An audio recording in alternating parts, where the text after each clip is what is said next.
Journalists around the world are being targeted as authoritarian governments try to tighten their grip on the media. A new study by Reporters Without Borders says a cycle of fear is diminishing press freedoms around the world and in America.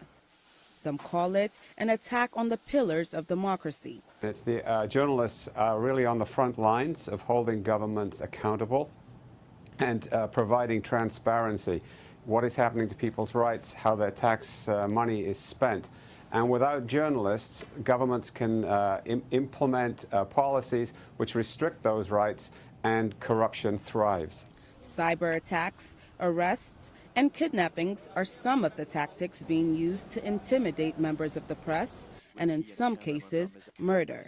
China and North Korea remain listed among the worst offenders in the report. The United States saw a slight decline, dropping 3 points for a problematic climate where reports critical of some in high office is sometimes labeled fake news.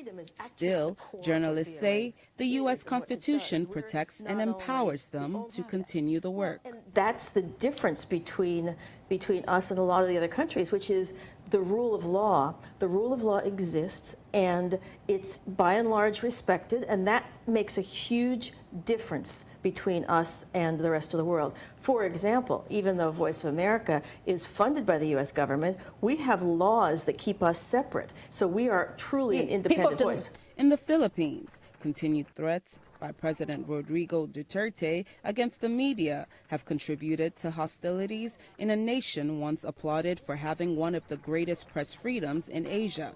Media watchdogs say his most notable attacks have been against the media outlet Rappler. If you look in the last 14 months, the Philippine government has filed 11 cases against us. In 2 months, I've had to post bail 8 times, and in just 5 weeks, I was arrested twice and detained once. That is an extreme erosion of our freedoms. In April, Myanmar's top court upheld a 7-year jail sentence for 2 Reuters journalists who were arrested while investigating the killings of Rohingya Muslims in 2017.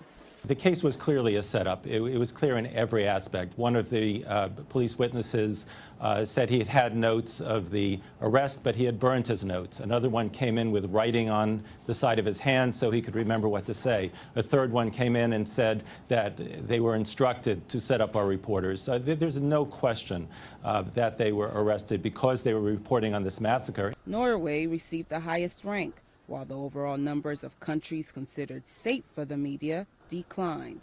Jesus Samaoni, VOA News, Washington.